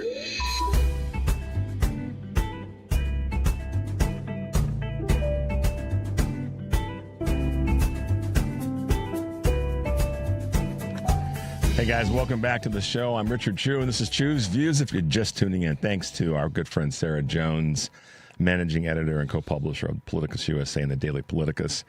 And as I said this morning, we were loaded up with superstars who bring us great information into spaces that they are experts in. President of the Democratic Legislative Campaign Committee, Heather Williams, has decided to land her helicopter with us this morning. Good morning, Heather, and welcome to Chu's Views.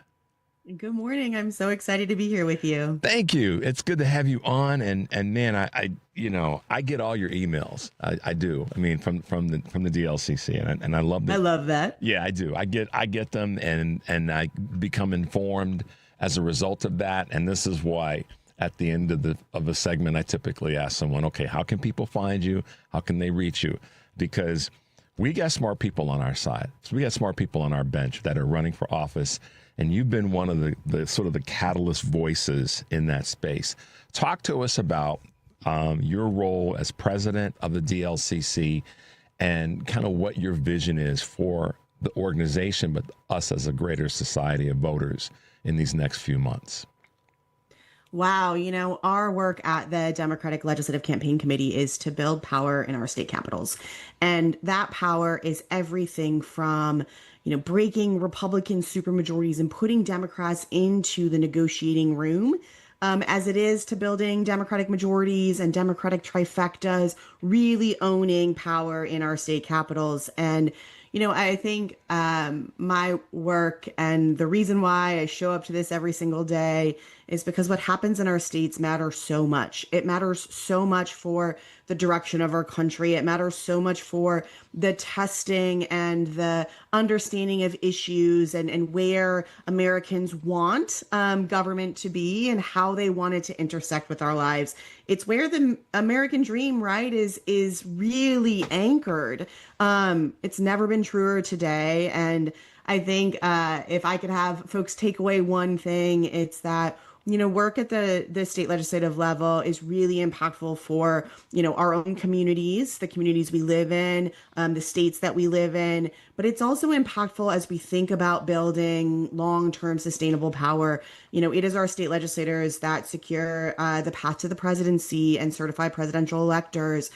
We do redistricting at this ballot level. We do voting. So much of what makes this country great and allows for the participation in our democracy happens in our states. It's so interesting, too, Heather, that and I've said this in many ways in the past, that our opportunities are state, they're local, they're state, they're federal. That's obvious. But the area where we've kind of lost some ground, but we're getting it back, is in the state legislatures throughout the country. And the word trifecta comes up often. When we have it, I've said this dozens of times, when we have the trifecta on the Democratic side, and this is one of those moments where we get to be partisan, we get stuff done.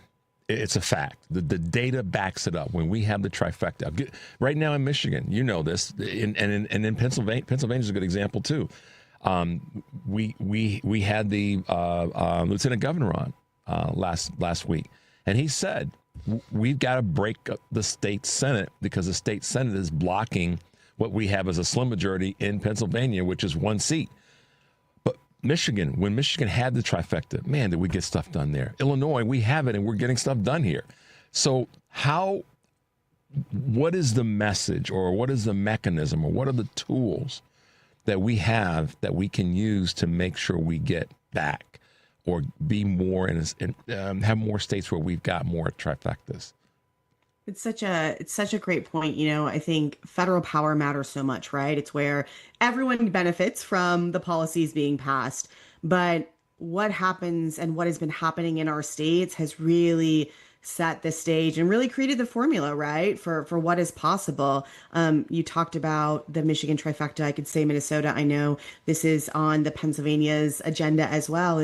We're talking about putting money back in people's pockets. We're talking about feeding our kids in schools. We're talking about ensuring that folks have access to good health care. These are the agenda items that we're looking at and making progress on. Resilient, safe communities. And when we think about the stakes of this November's election, we know that breaking up the Republican trifecta federally matters. Undeniable. We also know that we've got incredible opportunities to build more power in the states that is going to have a lasting impact. Minnesota, Wisconsin, Michigan, Pennsylvania, Arizona, these are all places where Republicans have slim majorities, where Democrats' majorities need to grow as well. And we have incredible opportunities. Yeah, I think that when we think about the states, and of course, right here in the Midwest, or we call the Heartland, it's part of our brand with the Heartland Signal. We know that the successes, many of them that we've had, are born out of the fact that we've had the trifecta, or if we don't, we have the governor's office and lieutenant governors, the AG, and the Secretary of State. And so it does help us when one of the two other chambers, either the House or the Senate, is in our column. So that's the other part of this, which is the question I want to ask you before we go to this first break, is how are you partnering, working? What are you doing? What's your vision as it relates to help to strengthen that part of the administrative system in the state level? Is making sure that we've got AGs and we've got secretaries of state in place so that they're there to support or to help what the legislature might be trying to get through, and then to provide kind of a bridge between the legislature and the executive branch. You just lifted up a really incredible point. We often talk about the impact that our state legislative chambers have on federal power, on congressional districts, et cetera. But the other thing that these state legislators do is they determine the power of our statewide offices. They ensure that our secretaries of states have the tools and resources necessary to administer our elections, that our AGs have the tools and resources needed to protect members of this community, of our population, of our individuals against fraud, against all kinds of things. That role sits in the legislature. It is administered by those in the statewide offices, but that's a really critical part. And, I think Wisconsin is such an important marker here, obviously a neighbor of yours there in Illinois, and one where the legislature has been in Republican hands for nearly 2 decades. They have decimated the power of statewide offices because Wisconsin is not a Republican state. They gerrymandered themselves into power in the state legislature. Republicans did. They've held on to it until, I think, this election. We're getting close.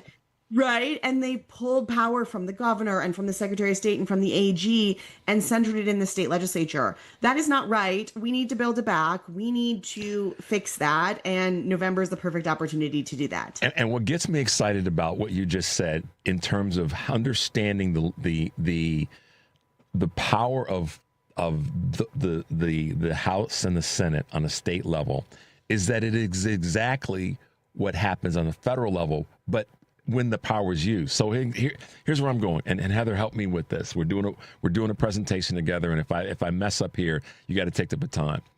I got you. What Heather just said is that Wisconsin's Republican gerrymandered state legislature has taken the teeth out of what governor can do, a lieutenant governor, AG, and Secretary of State.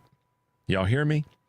What that also means on a federal level, when we get upset about how things are not getting done, it's because of Republicans in Congress, not Congress, but the Republicans in Congress have the constitutional power to put checks and balances in place on Donald Trump. They're not doing their job. Baton, help me out, Heather. You just said it, right? What we see happening federally is in some ways the opposite of what happened in Wisconsin, right? Congress federally is relinquishing their power. Republicans in the majority are relinquishing their power to the president. They are standing back as the president does whatever he wants to do, and they are not doing their jobs.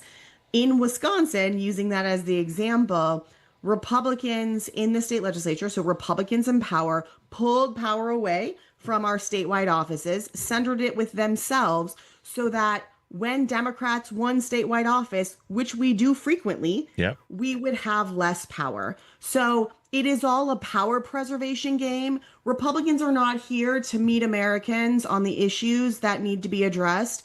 They are not here to make a better America for everyone. They are not here to think about how to navigate this economic situation that we find ourselves in, or even think about the innovation that we are building in this country and how to make sure that it works for everyone. They are here to ensure that they are in power now and for the future, not to get things done, but to preserve their Republican Party. I've been waiting so long to talk to you because I knew you, I've listened to you and heard you and read you, and I knew you were going to help people understand across the country. When we say that people can't have to stop saying Congress.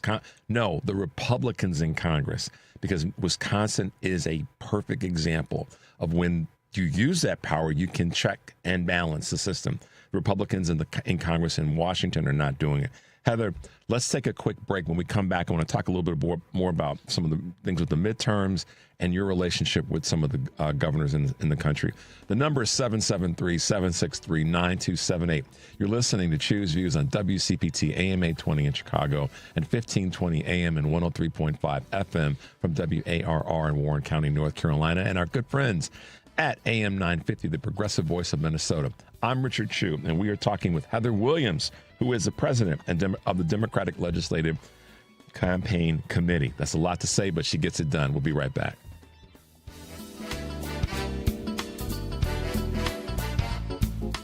Here's a tale of Becky. Didn't know what to do with new meds prescribed and no real cost clue. She squinted at prices, that can't be right.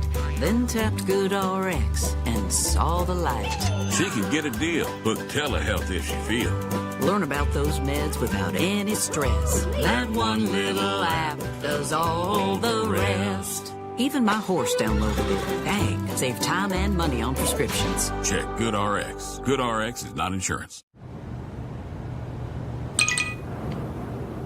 That's the sound of the ComEd Energy Efficiency Program, saving you money and energy.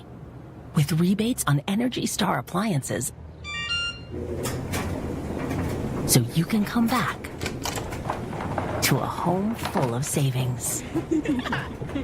Discover more ways to save at ComEd.com/home savings. ComEd, powering lives. Many of our U.S. veterans and service members face challenges, mental health struggles, housing obstacles, food insecurity, and social isolation, to name just a few. I'm Bob Woodruff. My family and I started the Bob Woodruff Foundation in 2006 after I sustained a life-threatening injury while reporting from Iraq. Our service members had my back that day, and we need to have theirs now more than ever.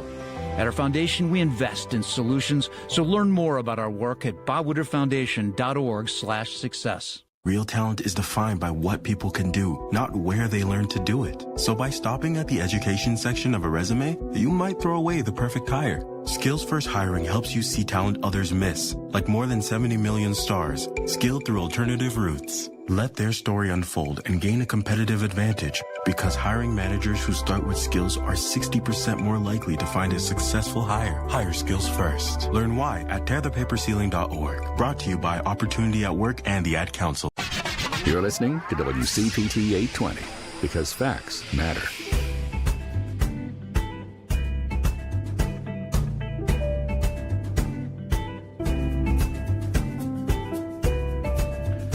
All right, guys, welcome back to the show. If you're just tuning in, this is Choose Views, and I'm Richard Chu. With us this morning is the president of the Democratic Legislative Campaign Committee, Heather Williams. Heather, let's talk about the direction that you're taking the organization as it relates to kind of a two-part thought here. What's happening with redistricting and Calais, and then how you are at the tip of the spear of allocating somewhere, over $50 million toward the midterm elections. Talk a little bit about the integration of those two. Yeah, so let's start with redistricting.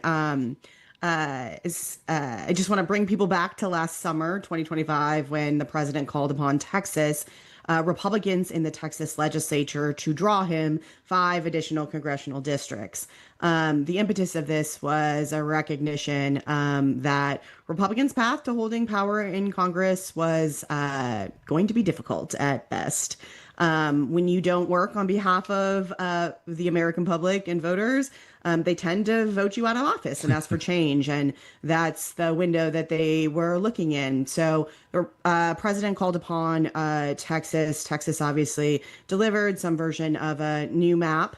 Fast forward to where we are today, and we sit now in a place where the Supreme Court came out with a decision on the Voting Rights Act, Section 2 particular, the Colette decision, which essentially decimates the Voting Rights Act, an incredible piece of policy in this country that has ensured that Black voters in particular in the South get a voice in who represents them, which is the foundation of our democracy and our country and is at a minimum standard for this country. And with the fall of the VRA, if you will, racial gerrymandering is now on the table.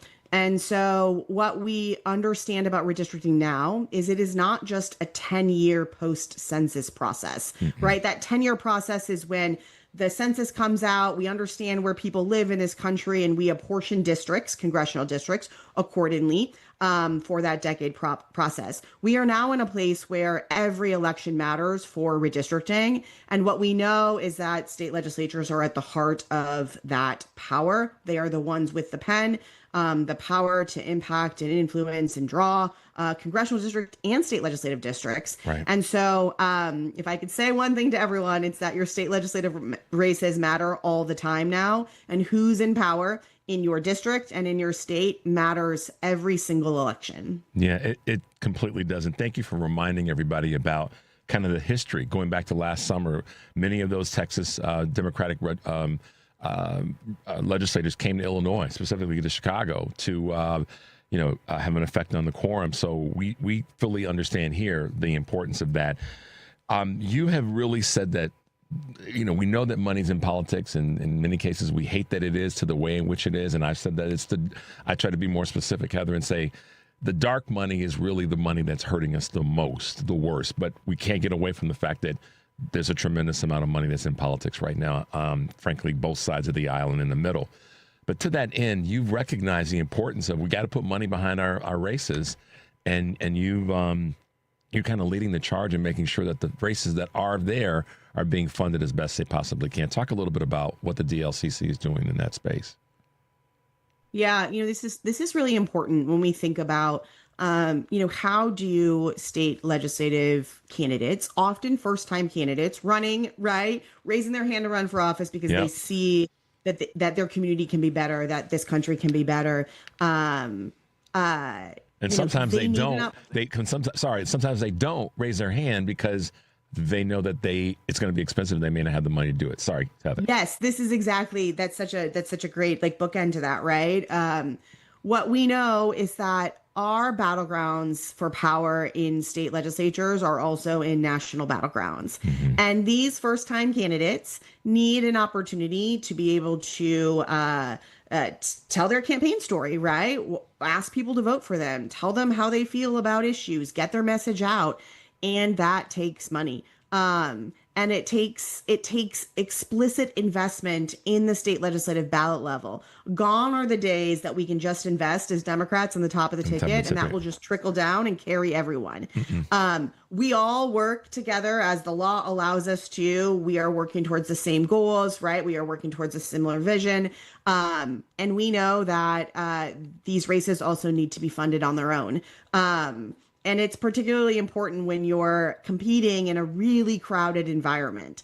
So, we really see the anchor of opportunity for investment for your dollar to go a long ways, for your time, right, to go a long ways in these state legislative races. In fact, we believe this so much that if you head to our website, dlcc.org, you can find your state and the state legislative races that matter most for time and resources. So if you're looking to get involved, if you're looking to ensure that, the resources that you have to participate are used both to the best of their ability, but also really effectively towards this shared goal, that's a great place to follow along. Yeah, and you really had on, I guess the right word would be target. You targeted races, both on a state legislative level, and like you said a moment ago, how that is going to impact the midterms as it relates to federal elections. Talk a little bit about that, if you can, in terms of those races that you've targeted, or at least the meaning behind the races that you've targeted. Yeah, there are more than 6,000 folks running for state legislative office this year, right? There's so many. And, we believe in everyone who raises their hand to run for office. There is nothing harder. And the impact that you can have is great. And this is every corner of the country, right? Which is fantastic. What we really think about is how do we build that inflection of power, right? How do we think about breaking a Republican supermajority where Republicans have unlimited power in this state and putting Democrats in a negotiating room, breaking them out of that superminority into the minority, which gives them some negotiating power. And then how do we build from there? How do we think about the races that will have an impact on who the majority party is in the state house? And we winnow those down and really target those races. So of the 6,000 plus that are on the ballot in November, we have an opportunity to look at 500 plus races that will have the most impact across the country.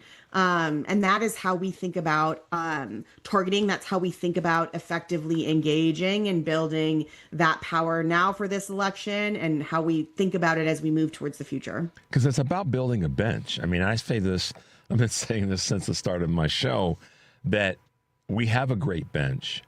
And we probably went a while where we didn't have a good bench. And in many cases, that was its own form of sort of voter suppression, or depression is a better word, or not participation, because they weren't really excited about the candidates, or didn't really know who the candidates were, or if they even existed.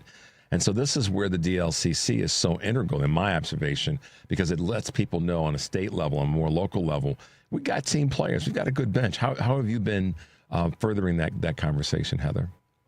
It's such a great point, right? We think about these state legislators and what they do when they're in power in their states, and what they become as they look to run for additional offices. We've got lots of folks who have served in the state legislature, including our leadership federally. President Obama was a state legislator. He's always our favorite one to remind folks of. But there's also folks who are just doing, really meaningful things in their states as they move up the ranks in leadership in their state capitals. But the other thing that I want to just kind of grab on here is, not only are we thinking about bench building in terms of the people, and this being a place where, folks are often running for office for the first time and they're learning how to be good constituent services. They're looking to build those muscles. I also want to say, this is where we're building in red states as we think about the future. So the infrastructure, if we think about building the bench in a slightly different way, we're competing in, South Carolina and Missouri to try to build back power for Democrats, because we know that every incremental piece of power we get matters. Every person we add into the Democratic caucus means that Democrats who haven't seen, or voters who haven't seen, right, a Democrat run for office in a while, now gets that choice and gets that representation. So I think that bench building is both long-term as we think about re-engaging voters all across the country. But it's also important as we think about individuals who are running for office and building that muscle as they think about a long-term future in politics. Without a doubt. We got to come to the end of the show, and I don't want to run out of time. But so when we have you back, I want to talk about your connection and work with the Democratic Governors Association and how integral that is to what we've been talking about these last few minutes. So kind of put that on your list of things to do, and we'll make sure to get you back on sooner than later, because I want to really dig into that, because that's another big part of this. Lastly, Heather, how can folks find you as we wrap up today? Yeah, folks can head to DLCC.org to learn more about all these great candidates. Just want to say these are grassroots campaigns, right? These are powered by people in the community. They are powered by the time and resources that we all have to put back into our communities. So you can head to DLCC.org. You can find your state, the races that matter most.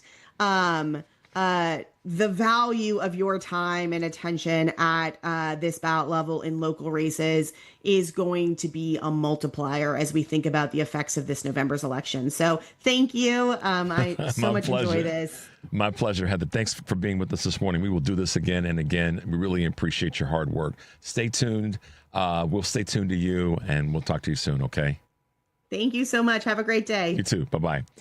Thanks to Heather Williams, who is the president of the Democratic Legislative Campaign Committee. Thanks to Sarah Jones, managing editor and co-publisher of PoliticusUSA, and Dr. Colette Delawalla, founder and CEO of Stand Up for Science, for being with us this morning. And thanks to Devin and thanks to Mike for keeping the train on the rails as we got a little wobbly today, but we made it to the end. Thanks for being with us, guys. Stay tuned for the Stephanie Miller Show. And as always, take a deep breath and make your life count. We will see you tomorrow.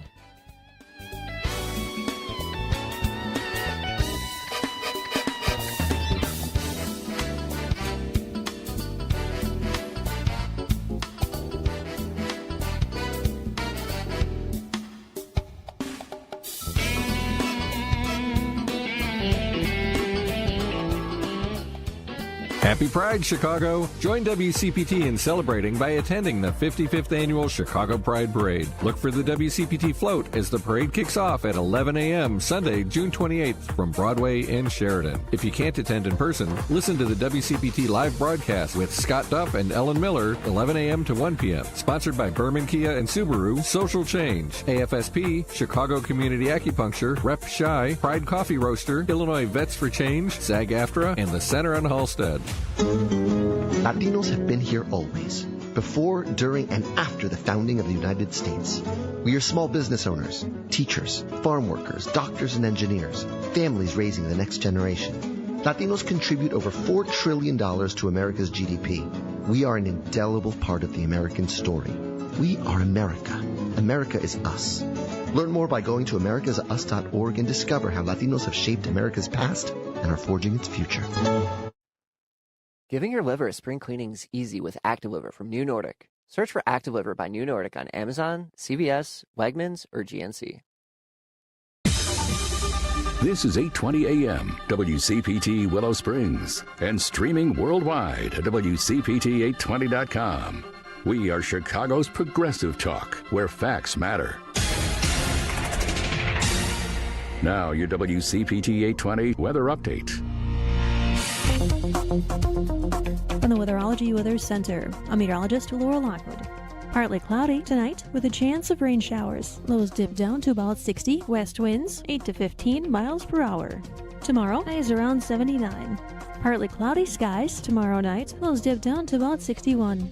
Cooler Sunday and Monday with highs from the upper 60s to the low 70s. Chance of thunderstorms Sunday. Slight chance of rain showers on Monday. That's your latest Chicago weather update. Right now, 66. Chicago's Progressive Talk, WCPT Willow Springs, is powered by ComEd. Visit ComEd.com/facility assessment to learn more about energy savings.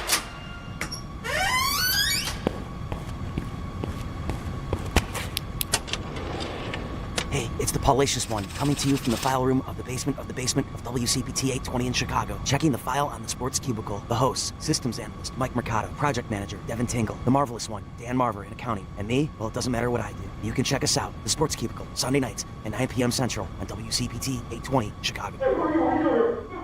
Gotta go, Sports Cubicle, 9 p.m. Sundays, WCPT. I'm Dr. Anthony Lazarowitz, and this is Climate Connections. AI data centers use a huge amount of energy, so as more come online, the demand for electricity is surging.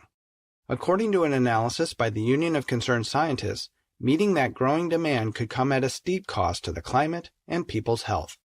Co-author James Geniak says that under current federal and state policies, utilities will likely invest more in fossil fuels, for example, by building new gas power plants or extending the life of old coal plants. When we use more fossil fuels, they lead to more climate pollution and health consequences. But the analysis also shows that if the federal government enacts ambitious clean energy policies and incentives, data center energy needs could be mostly met with wind and solar. And Gignac says tech companies could be required to pay for the development of the clean energy resources and grid upgrades that their data centers require. If we have stronger policies, we can avoid increased use of fossil fuels and avoid unnecessary climate pollution and health damages. So federal policy changes are critical to minimizing harm from AI data center growth. Climate Connections is produced by the Yale Center for Environmental Communication. To learn more about climate change, visit climateconnections.org. This is Tony Moret. I'm an estate planning attorney who drafts living trusts and wills for my clients. You have probably heard my ads here on WCPT for the last few years. Your fellow listeners, when we have completed their plans, say, I wish I had done this sooner. It wasn't nearly as hard as I thought it would be. We can complete your estate plan within 30 days or less. There are certainly decisions that need to be made, but my 30-plus years of experience will help guide you through this process. There may never be a perfect time to start, but whenever I'm asked when is the best time, my answer is always the same. Now is the best time, while it is on your mind. Being able to tell your family that you have an estate plan in place, that all the details have been taken care of, will be a great relief to both yourself and those you care for the most. Our initial consultation is without charge, and there is no obligation. My phone number is 847-996-0496, and my website is moretlawoffice.com, spelled M-O-R-E-E. I look forward to speaking with you. Latinos have been here always, before, during, and after the founding of the United States. We are small business owners, teachers, farm workers, doctors and engineers, families raising the next generation. Latinos contribute over $4 trillion to America's GDP. We are an indelible part of the American story. We are America. America is us. Learn more by going to americasus.org and discover how Latinos have shaped America's past and are forging its future.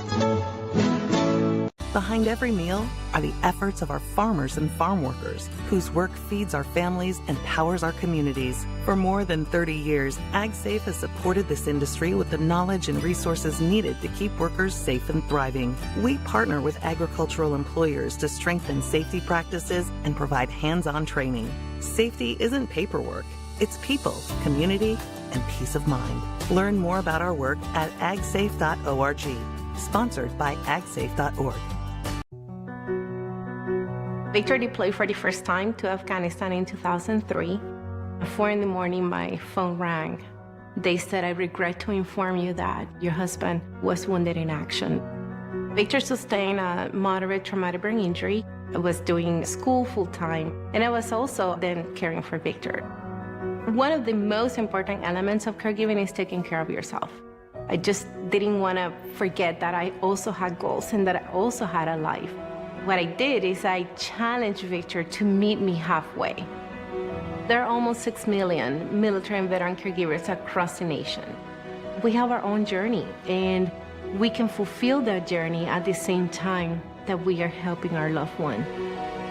Visit aarp.org/caregiving for a free military veterans guide to navigate your caregiving journey and better care for your loved one and yourself. Brought to you by AARP and the Ad Council. Alexa, play WCPT. WCPT from TuneIn.